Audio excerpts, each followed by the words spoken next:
সাম্য, মানবিক মর্যাদা ও সামাজিক ন্যায় বিচারের দাবিতে এক রক্তক্ষয়ী সংগ্রামের মাধ্যমে 1971 সালে বাংলাদেশের জন্ম। কিন্তু যে অধিকার প্রতিষ্ঠার জন্য আমরা বিশাল আত্মত্যাগ করেছিলাম তা গত 5 দশকে বারবার বাধাপ্রাপ্ত হয়েছে। বারবার আমাদের ছেলে মেয়েদের নেতৃত্বে আমাদের জনগণকে অসংখ্য ত্যাগ স্বীকার করে সে অধিকারকে পুনঃপ্রতিষ্ঠিত করতে হয়েছে। এই বছর আমরা জুলাই গণঅভ্যুত্থানের প্রথম বার্ষিকী পালন করেছি। যে অভ্যুত্থানে আমাদের তরুণ সমাজ স্বৈরাচারকে পরাভূত করেছিল, যার ফলে আমরা বৈষম্যমুক্ত ন্যায় বিচার ভিত্তিক সমাজ বিনির্মাণের অভিযাত্রা নতুনভাবে শুরু করতে পেরেছি। সেই বৈষম্যমুক্ত ন্যায় বিচার ভিত্তিক সমাজ বিনির্মাণের আকাঙ্ক্ষা পূরণের দায়িত্ব দেওয়া হয় আমাকে ও আমার সহকর্মীদের। ভেঙে পড়া রাষ্ট্র কাঠামোকে পুনর্গঠন করে জনগণের আকাঙ্ক্ষা পূরণের জন্য প্রয়োজন ছিল ব্যাপক প্রাতিষ্ঠানিক সংস্কারের। যে বিপুল জনসমর্থনের মাধ্যমে আমরা দায়িত্ব পেয়েছিলাম, তার প্রেক্ষাপটে আমাদের জন্য সহজ পথ ছিল নির্বাহী আদেশে সংস্কার কাজগুলো সম্পন্ন করা। কিন্তু আমরা বেছে নেই সেই কঠিন পথ, অন্তর্ভুক্তিমূলক ও টেকসই পথ।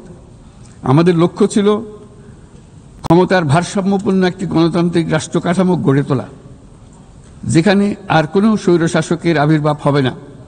কোনো নির্বাচিত নেতা রাষ্ট্রের গণতান্ত্রিক স্বরূপকে ক্ষুণ্ণ করতে পারবে না, কিংবা রাষ্ট্র ও জনগণের রক্ষকরা ভক্ষকে পরিণত হতে পারবে না।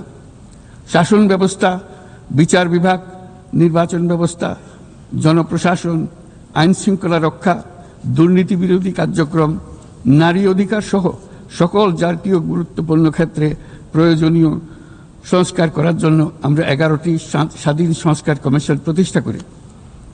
কমিশনগুলি জনমত যাচাই ও গভীর পর্যালোচনা করে বিস্তারিতভাবে সংস্কার কার্যক্রম সমূহ সুপারিশ করে।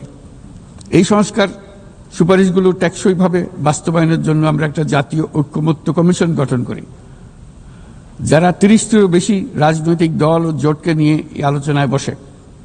এই কমিশনের লক্ষ্য ছিল সংস্কার প্রস্তাবগুলোর প্রতি দলমত নির্বিশেষে একটি টেকসই সামাজিক অঙ্গীকার তৈরি করা। আমাদের এই অন্তর্ভুক্তিমূলক পদক্ষেপ সফল হয়। আমরা জুলাই অভ্যুত্থানের 1 বছর পূর্তিতে রাজনৈতিক দলগুলোর সাথে একই মঞ্চে দাঁড়িয়ে সকলে মিলে জুলাই ঘোষণার মাধ্যমে এই সংস্কার কার্যক্রমের প্রতি আমাদের সময়বদ্ধ অঙ্গীকার ব্যক্ত করি। অর্থাৎ আগামী নির্বাচনে যে দলে জনগণের সমর্থন পাক না কেন, সংস্কার কার্যক্রম বাস্তবায়নে আর কোনো অনিশ্চয়তার অবকাশ থাকবে না। আপনারা জানেন যে আগামী বছরের ফেব্রুয়ারি মাসে আমরা জাতীয় নির্বাচন অনুষ্ঠানের প্রস্তুতি নিচ্ছি। পাশাপাশি স্বচ্ছতা ও জবাবদিহিতা, আইনের শাসন নিশ্চিত করবার জন্য আমাদের নিরবচ্ছিন্নভাবে নাগরিক বান্ধব সংস্কার চালিয়ে যাচ্ছি।